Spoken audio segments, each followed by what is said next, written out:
I don't know if the camera caught that, but I just looked up from the screen and there was like something right.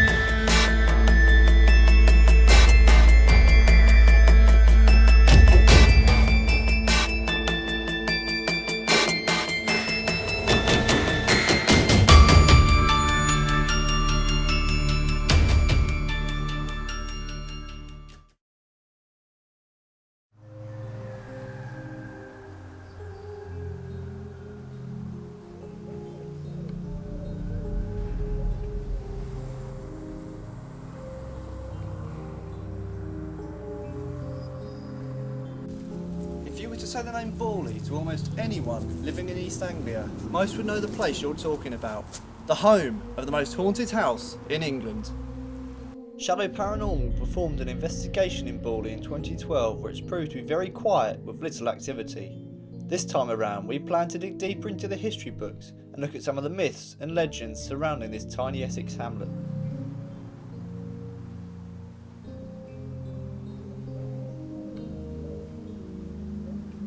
Originally constructed in 1862 by the Reverend Henry Bull, himself and his family soon moved in. Before too long, strange occurrences were reported. These included phantom footsteps, stones being mysteriously thrown, and even the sighting, what they described as a nun. Henry Bull passed away in 1892 and was succeeded as rector by his son Harry. More strange activity continued, including the nun being seen more than once walking across the front lawn of the rectory in broad daylight. Harry, like his father, passed away inside the rectory in 1927. For the next few months, the rectory remained vacant until another rector, Guy Eric Smith, and his wife moved in 1928. And like before, the hauntings continued. Whispers and moans along with poltergeist activity continued to be experienced. The Smiths, startled by all this, contacted a local newspaper where they were put in contact with the Society for Psychical Research, and they sent out a reporter and a man by the name of Harry Price, who is now world renowned for his experiences and investigations here at Borley Rectory. Upon visiting the rectory, a huge amount of paranormal activity is said to have occurred. Vases and picture frames were said to have flown across the room. Rocks were even thrown at Harry Price. After the increase in activity, the Smiths had enough and left the rectory, leaving it vacant once again. The next and final family to move into Borley Rectory were the Foysters. The activity continued, this time taking a turn for the worst. Much negative activity surrounding Mr. Foyster's wife, Mary Ann, and their daughter was attacked by, as she put it, something horrible. Before too long, the Foysters also had enough and uprooted and left, leaving the rectory vacant once again. Harry Price took out a year's lease on the property in 1937, where he spent a great deal of his time and documented well over 2,000 strange incidences of paranormal activity. People have been interested in psychic phenomena from the very earliest times, and even the literature of the subject is very old.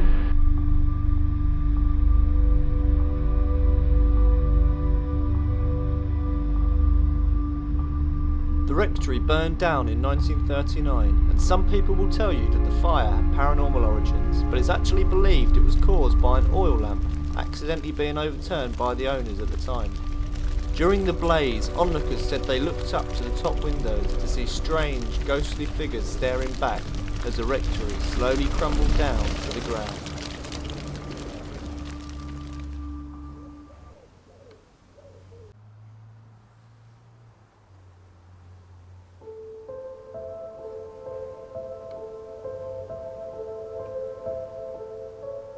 Another legend surrounding this tiny hamlet dates back way before the rectory was even constructed. It is said that there was a monastery on this land and that a nun from a nearby nunnery tried to elope with a monk. Sadly, they failed. The monk was later executed and the nun was buried alive. Through our reports, we've been unable to find any facts about this ever happening or there even being a monastery here in the first place. And it also makes me doubt the sightings of a nun and the story that Harry Price later reported.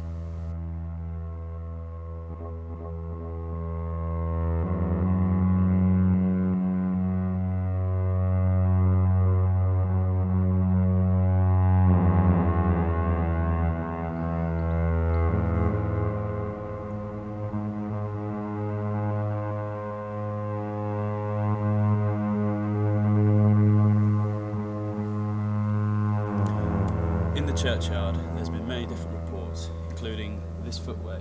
People report walking up this footway only to hear footsteps behind them, but when they turn round, there seems to be nothing there. There's also reports of smelling vomit and decaying corpses.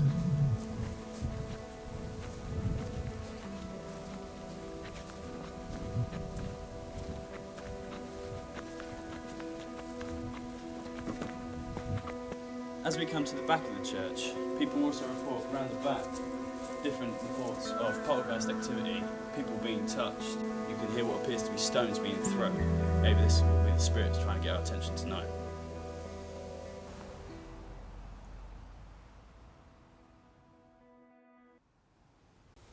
Now, as you can imagine, with the reputation Borley's got, with the history, the hauntings, and the stories behind it all, there are a lot of people who come here all the time. And because of this, the church has taken precautions such as putting an iron gate in front of the church doors. They've taken away the parking out the front, so you can just about squeeze one car to park there. And also the locals can be, at times, defensive about their village, which is very understandable, because inevitably there are a lot of people who come here with bad intentions, looking to cause trouble, looking for a bit of fun on a lad's night out. And we personally want no part of any of that, and we don't support any of that. But that is a major issue surrounding the village of Borley today. As it grew darker, we decided to have a walk around the churchyard and set up some of the equipment we'll be using for the nighttime investigation. So what we're going to be setting up on the windowsill here is this little device which basically, you have them at discos, they just turn sound and noise vibrations into light. As you can see there, I'm talking and it lights up. And the reason we're putting it here, last time myself and Mitchell came, we placed it on there and it was going off multiple times throughout the night with no explanation. So hopefully, if we do this again, we might even be able to document it on camera as it goes off.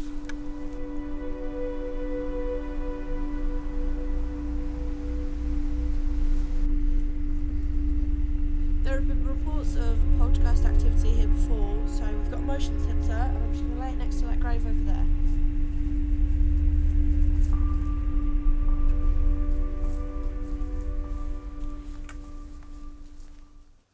Definitely do not get out of here. So already pretty much starting to get dark now. And as I was saying earlier, we've just had some people turn up, other ghost hunters or people looking around. But straight away they're being really loud, running around, and that's what gives people who are serious about it a bad name. You hear that? Once the other visitors had left the churchyard and the sun went down, we were able to begin the investigation. Right, so we're just about to start the nighttime investigation. It's pretty much almost completely dark now. We've got all the equipment set up, motion sensors, all our other devices that are static throughout the night. Nothing much happened at the moment, just a very quiet, peaceful night. You guys got anything to add in regards to that? Quite excited. Can't wait to see what happens. Definitely. Looking forward to it. Yeah, and especially after the last time we came and sort of some of the activity we had. We thought we made contact with Henry and Harry Bull, who used to own Borley Rectory. So if we could establish any communication like that again, I think that would That'd be great. that'd be brilliant. Yeah. So we've all come here today. My name's Luke, My name's Sophie. My name is Mitchell. and we've basically just come here to talk to you. Myself and Mitchell have been here before, and we thought we've made contact with you and even spoken to you. That's all we're asking for tonight. If you wouldn't mind coming forward and just talking to us.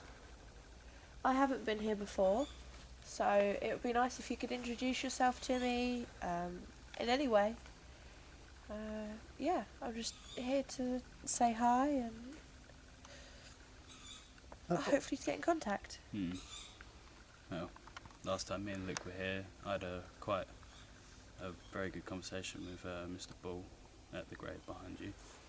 I was talking to him we had contact with him for a good hour before we lost contact and we left. So I'm hoping we can get in touch with him again tonight. Mr. Bull or anybody else, could you come forward to that device Mitchell's holding in his hand and maybe manipulate it in some way or bring energy around it? If you can do that, it should make the lights turn on. I'm going to go ahead and touch the little grey box, like that. If you just do that too.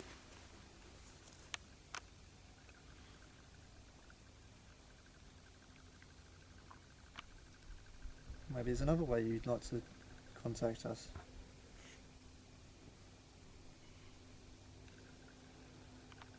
I know you get people coming here all the time and must get quite annoying having people bothering you, but we're here to seriously talk to you and find out a bit about you, if you'd like us to.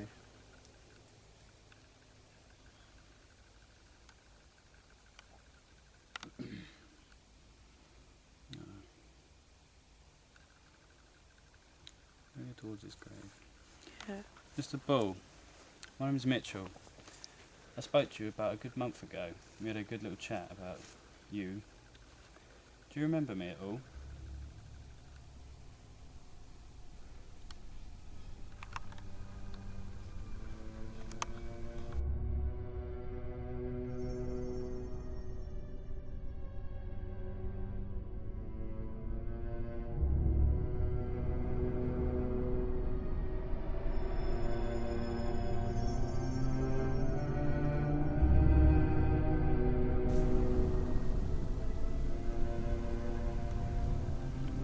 If you just walk past this little box on the floor, make the lights come on.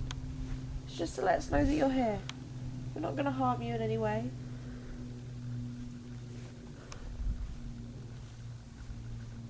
If you don't want us here, you have to tell us. You have to show us in some way. However you can.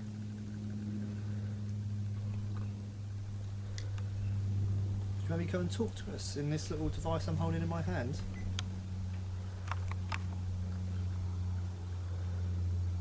Is there anything you'd like to say?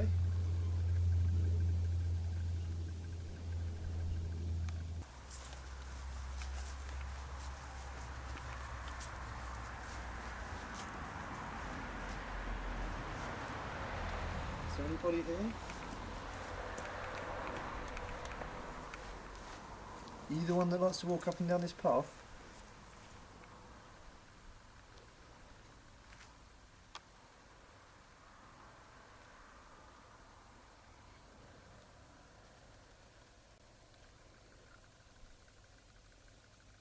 Do you work here?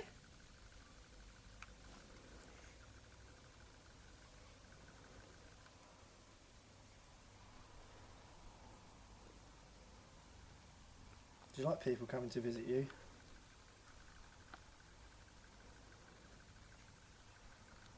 That people are still interested in this lovely church and this lovely little village? Or does it get a bit annoying that people come here with disrespect and haven't really learnt about what's gone on here in the past? Does it upset you the way some people joke?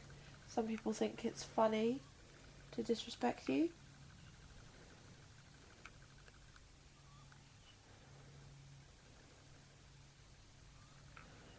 If you're angry at those people, you have every right to be, but we're not like that. All we want to do is talk with you tonight.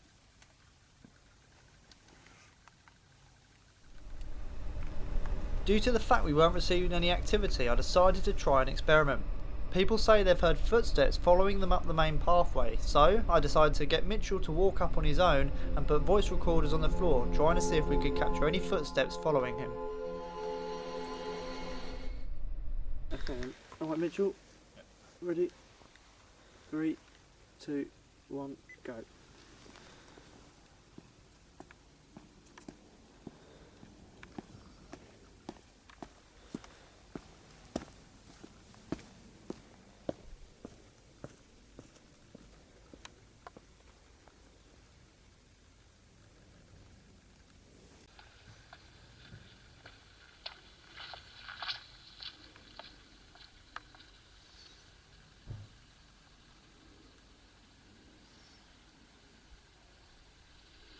No.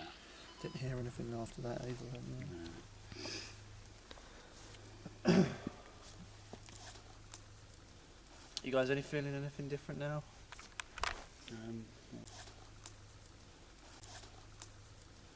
You guys any feeling anything different now? Not really. Were those me or did I hear stones? Apart from that. Ready? Did anyone hear stones just then? For a stone? Yeah. No? Am I going crazy? Or did No, I just... I did hear that. I heard it. Yeah. I'm not standing on stones, am I? Them lot. They won't appear. Find a stone for that. They've gone in the car. Yeah, I They've heard gone, have they? but yeah, I had the car door go. No, I definitely heard that. That was right behind me here. Yeah, in there. These things. I definitely Did you just throw a stone here? I sounded alarmed, but there was... Right. It was just right next to my head. Well, just for the camera, if you did catch it on camera, is it this kind of sound? Yeah. It was definitely stones hitting stone. Yeah. I don't think it was stones hitting the tombstone or anything.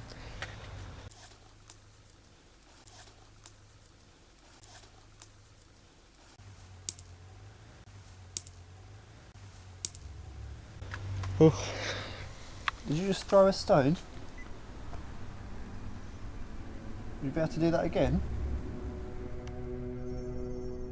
Unable to make any further contact with the spirit who threw the stone, we decided to split off into twos. Myself and Nick went round the back of the church, while Sophie and Mitchell stayed round the front where we'd had activity on previous visits. Is there anyone here who wants to talk?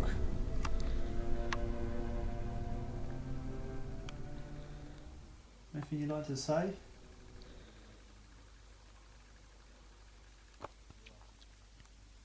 To us, or maybe a message for someone?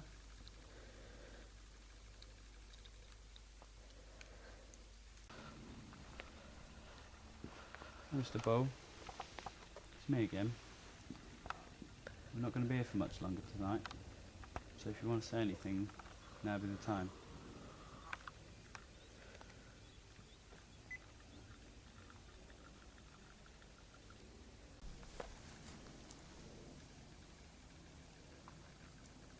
Give me a sign that you're here. Maybe if you can't physically do anything, are you able to show yourself to me in my mind?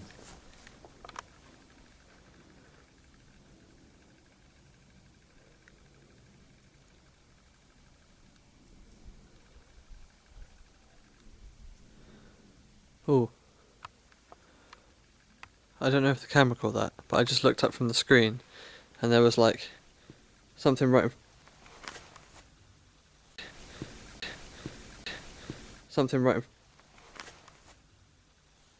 Did you hear that again? Yeah. Was that you just behind us? I got a proper chill just then. I swear that it was like a boulder. I have no idea, mate. Boulder on here. It's like a great big thud. Yeah, I heard a big old thud. What Nick and I both heard sounded either like a large rock being thrown on the floor or somebody stamping their foot right next to us.